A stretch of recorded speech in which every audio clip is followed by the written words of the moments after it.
Hello, my dear little dreamer. Welcome to Relaxation Stories, where gentle voices and soft tales bring peace to your heart. Tonight, we'll go on a bedtime adventure together. 3 gentle stories, as calm as a forest breeze and as cozy as a warm blanket on a sleepy night. We'll meet brave little doves who work together to escape a trap, a duckling, and a chick who learn to love each other, and a sleepy raccoon who discovers the joy of learning. Now lie down softly, close your eyes, and let's begin our magical journey into dreamland. Story 1: The Hunter and the Doves. Once upon a time, beside a quiet little village, there stood a giant banyan tree, tall, old, and wise. Its roots twisted like rivers beneath the earth, and its wide branches stretched like a giant green umbrella. By day, the tree shaded travelers from the sun. By night, its leaves whispered lullabies to sleepy birds. The branches were full of tiny nests, home to sparrows, finches, wrens, and crickets, all chirping together like a morning choir. But one bright morning, something changed. A stranger arrived, a hunter wearing a straw hat. He carried a neat net and a pouch of golden rice. Quietly, he spread the rice on the ground, each grain shining like a tiny pearl beneath the sunlight.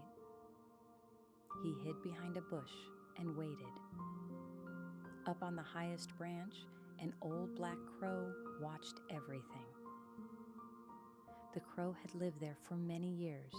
He had seen many hunters and heard many stories. He called out loudly, "Caw, caw, be careful, friends, there's a trap below." The little birds fluttered away in fright, and the forest filled with the sound of flapping wings. The hunter sighed, disappointed, but he stayed patient. Soon, from far away, a flock of white doves appeared, their wings shining like snow in the morning sun. They saw the golden rice and swooped down happily, not knowing danger waited below. As they pecked the rice, the hunter pulled the rope. Whoosh! The net flew up and caught them all inside. The doves flapped their wings in panic, but the leader dove, calm and brave, said softly, "Don't be afraid, my friends. If we work together, we can break free before the hunter returns." A tiny dove whispered, "But I'm too small. My beak is weak." The leader smiled kindly. "No beak is too small when we work as one." So, the doves began pecking, softly, steadily, like raindrops tapping on leaves. One thread, then another, until finally a small hole appeared. The leader dove, slipped through, and flew fast to the edge of the forest, where his friends, a family of mice, lived beneath a tree root. "Friends, please help us! The hunter has trapped my flock." The mice hurried out, yawning and stretching. The oldest mouse squeaked, "Lead the way, brave dove, we'll help." Soon, dozens of tiny teeth began nibbling through the ropes. Scratch, scratch, chew, chew. And with one final snap, the net broke open. The doves soared into the sky, their wings shining bright in the light of freedom. That night, they perched again on the banyan tree, safe and grateful. And do you know what this story teaches us, little one? When hearts beat together in hope, even the smallest beak can break the strongest net. Story 2: The Duckling and the Chick.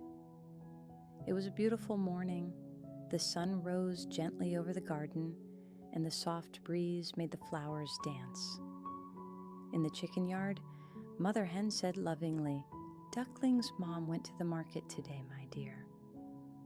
Can you play with Duckling while she's away?" "Yes, Mama," chirped the little chick, full of excitement. He ran outside, tiny feet tapping happily on the ground. Under a plum tree, Duckling stretched his neck, watching colorful dragonflies fly above the pond. "Hey, Duck!" Chick called. "Let's dig for worms in the garden." Duckling blinked. "Okay, but I walk a little slow." Chick hurried ahead and began scratching the soft dirt. "Look, so many worms," he chirped joyfully. Duckling tried to help, but his webbed feet only pressed the soil harder. The chick frowned. "You're making it worse. You can't even dig. Go play somewhere else." Duckling's eyes filled with sadness. He lowered his head and waddled away quietly to the pond. The wind rippled the water, and he dove in, swimming gracefully, chasing tiny shrimp through the cool waves. Meanwhile, Chick kept digging alone, but behind a bush, a fox was hiding, waiting. Suddenly, the fox leapt out. Chick gasped in fear and ran as fast as he could. "Help! Help me!" he cried. Hearing his friend's voice, Duckling paddled fast to the shore. "Jump on my back!" he shouted.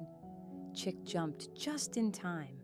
Duckling kicked his feet hard, splashing water everywhere.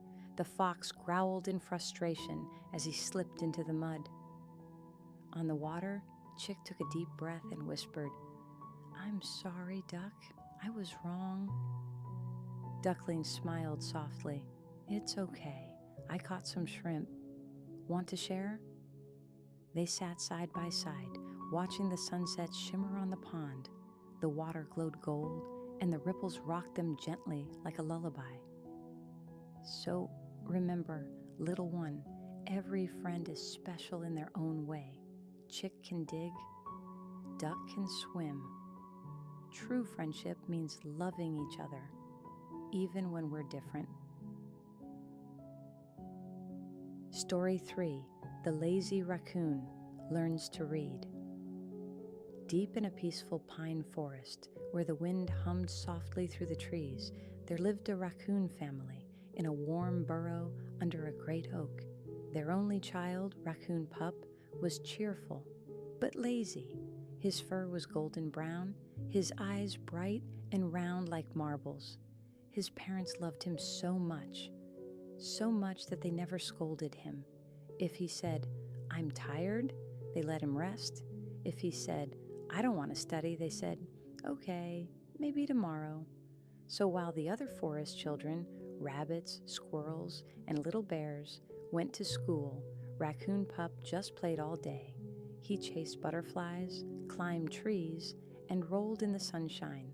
Days passed like drifting leaves, but he never learned a single word. His friends could read, draw, and count. But when they invited him to learn, he always said, "Studying is boring. I don't need it." Even the wise old owl, the forest teacher, said kindly, "Little one, learning helps you find your way in the world." But Raccoon Pup just giggled and ran away.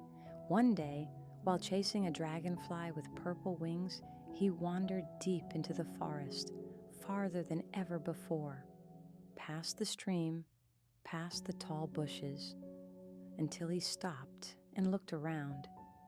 Everything looked strange. The sun was setting. The wind was cold. He was lost. Then he saw a wooden sign nailed to a tree. "Oh, good! A sign! It must show the way home." But the sign was full of words, and he couldn't read a single one. Tears filled his eyes.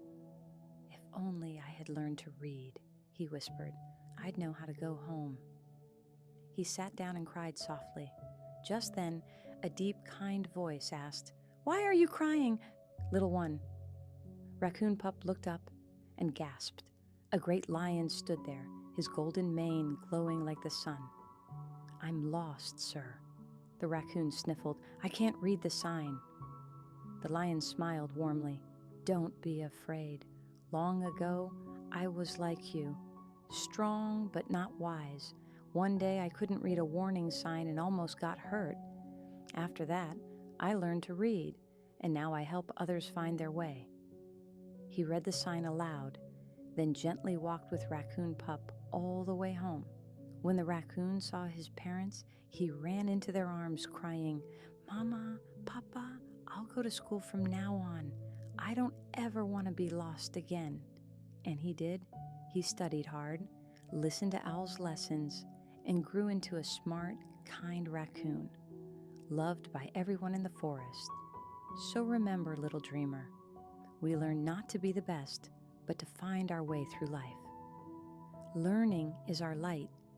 It helps us come home, stay safe, and help others too.